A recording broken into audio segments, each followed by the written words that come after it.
So I started working on my projects 30 minutes every single day as a sort of experiment, and the results were actually kind of surprising.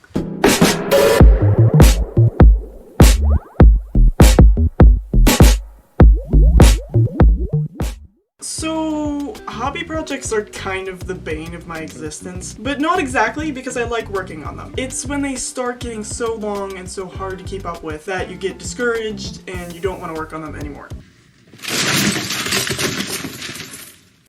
I'm sure all of you have this problem, especially those of us who have more than one hobby, as I do. Between music production and my works of literature I try to do occasionally, and all my editing, because I like to publish a video for you guys every week. Doesn't always work out as planned, but I try to. And between all these things, I often end up overwhelmed with everything I've got to do. So as I was searching for a solution to this problem that I'm sure many of you have and would like to have an answer, I came up with the 30-minute rule. I'm sure many people have a version of this idea. Working on a tight schedule with every minute of my day planned out has never really worked out for me, and so when it came to things like Gravity, which I was trying to publish on a schedule and get out there for you guys to listen to, I didn't exactly have a deadline, but I knew I wanted it out soon. But I couldn't exactly work on it for hours at a time because it was really starting to get annoying.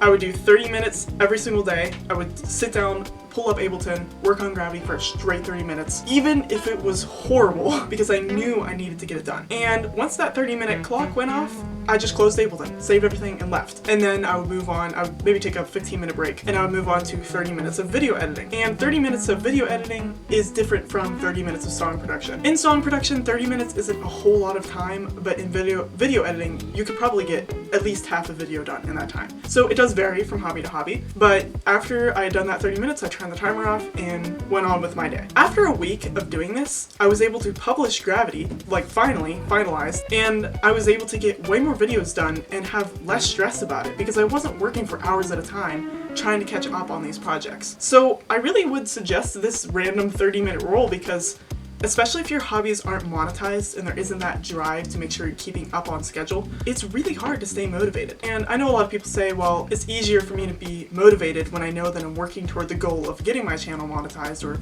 getting my songs out there and earning some money. That could be a motivation for some people, but for me, it's really hard to just work toward that because it seems like an unreachable goal. This little 30-minute a day rule kind of helps you get into it's just enough time to get into the mindset of what you're doing, but it's not so much that you start getting burnt out.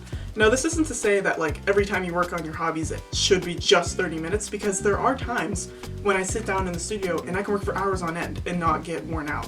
So there's definitely leave some room for these sort of like focus sessions because that's where you get your most productive and most work done, I would say. But when it comes to just like a weekday and you're trying to get these projects done and you need something constant but you don't really want to plan out your entire day, just do the 30-minute rule. Just try it. Just see if it works for you because I feel it's just a little bit per day, and after a week of doing that, you can easily complete whatever project you're working on, or at least make a big step toward completing it. Thanks for listening today, and I hope we'll see you again next Friday.